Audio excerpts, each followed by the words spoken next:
In this video, I'm going to show you how you can actually power your entire home with backup batteries like these. And I'll explain in more detail the setup that I have here behind me that I've been using for the last several months to power this entire house without power from the grid. In this video, I want to do two things. I'm going to show you how I configured my house to run off renewable power and what it actually looks like powering my whole home. Now, I hope by doing this, it's going to give you a better understanding if you're considering building a setup like this and what you can expect.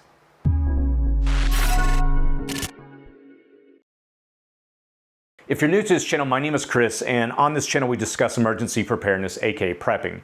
Now, typically in these types of videos, we'll go into the specs when we discuss various solar generators, but instead this video will focus on what it actually looks like implementing these into your home, and then we'll look at using these to power this house that we're in.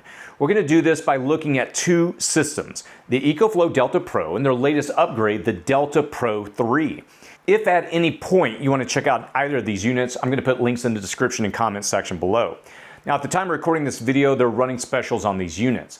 Let's start with the basics first. There are three main components to building a system like this, and we're going to run through them all. The first are solar panels, which will provide you with virtually unlimited source of power as long as you can properly budget your power usage. But they are not required if you have a short power outage and you can ration the power in your batteries.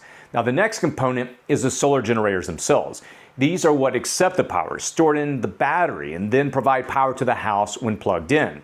And the last component is a transfer switch and power inlets, which allow us to connect these units directly into the house. So let's quickly run through this and we'll show you how it all connects. And we're going to start with the transfer switch and the inlets. Transfer switch inlets. When you watch most YouTube videos discussing plugging in a generator into a house like we have here, typically what most people have in their main panel is what is referred to as a generator interlock kit, which is basically just a big switch that allows them to disconnect from the grid and then open a circuit that ties into the inlet that accepts power from a gas or solar generator. But as you can see here, I do not have one of these in my panel. Instead, what I have is a custom setup. Now, this is a bit more advanced because I do a lot of tests on various units, so I needed something a little different. And it's basically the same concept though. So if you were to hire an electrician to set up this for you, all you have to do is ask for an interlock kit and let them know that you want the option to plug in a generator if the power were to go down. And they're going to understand what you're asking for. Now up here we have the power coming in from the grid and it goes into this box. This is my AC disconnect switch. And when I pull this handle down, and it's currently down, the house is disconnected from the grid and we're disconnected right now. Next, this box is a transfer switch. It allows us to switch which lines go into the panel to power the circuits. In this case, it allows us to switch from the grid to these inlets. And as you can see, it's currently in the down position tied into these inlets. And these two inlets here at the bottom are what you can plug into the generator. One of them is rated for 120 and the other one is rated for 240. I can only use one of these at a time. So let's discuss how our solar generators tie into these to power our whole house. Solar generators. So let's connect one of these solar generators into the inlets. As you can see on the front of this EcoFlow Delta Pro, we have a 30 amp, 120 volt plug-in. We're going to connect this unit into the 120 volt inlet, and the EcoFlow is not powered on. Okay, so we have it tied in, but we have it turned on the EcoFlow unit and we haven't disconnected the house from the grid. So let's go ahead and do that right now.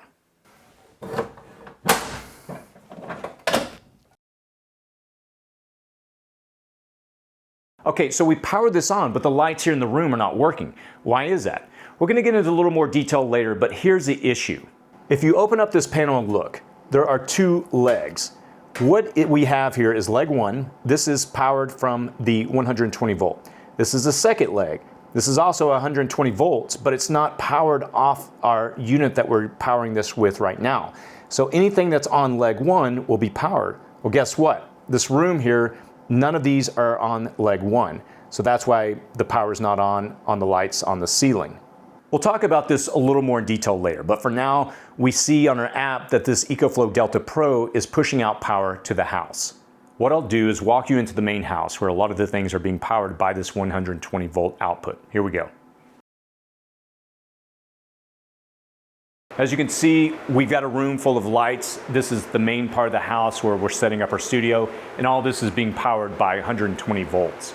So as you can see, most of the devices such as our lights and our plugins in the house operate fine on 120 volt. But things like our stoves and other heavy appliances, they need 240 volt. Now in order to get that, what we'll do is we'll go back into the garage, we'll disconnect the 120 off the Delta Pro, and then we'll plug in 240 volt into our Delta Pro 3, and we'll come back out and see how this operates.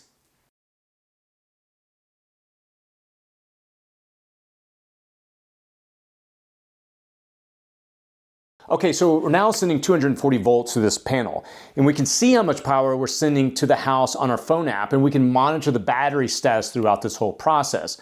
So let's go back to the electric stove, and we'll turn on some electric burners now that we have 240 volts. So now that we're providing 240 volts to the house, we can actually use our heavy appliances such as the stove.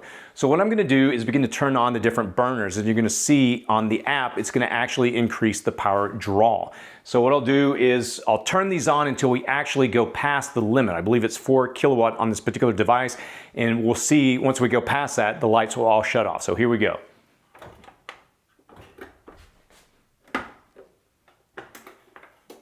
And there we go. As you can see, I pushed it above 4.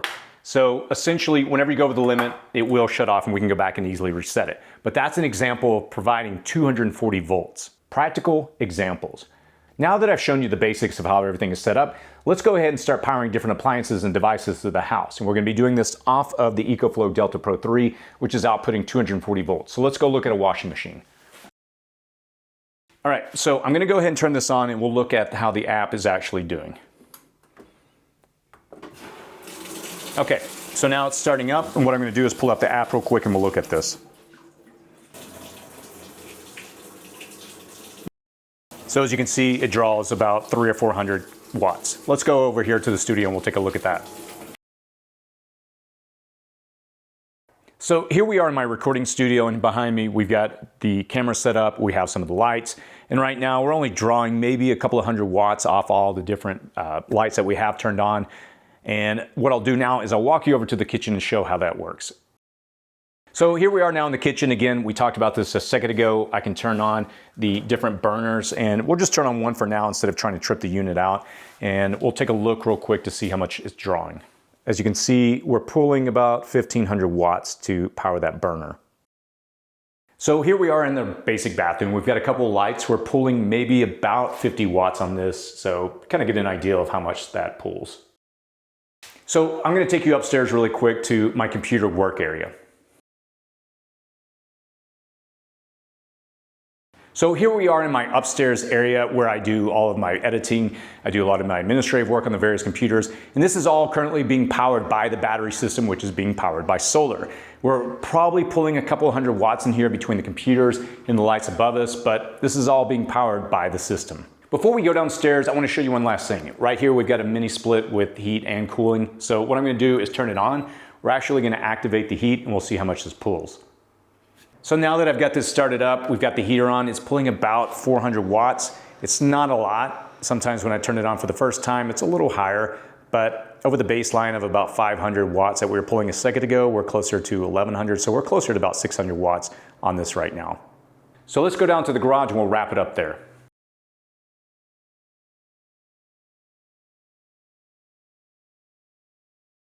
Hopefully this video gave you enough information if you're in the market for considering a whole home battery backup system. Again, the goal with this video was to kind of walk you through and show you what happens when you turn on various appliances, turn on lights, turn on mini splits and things like that.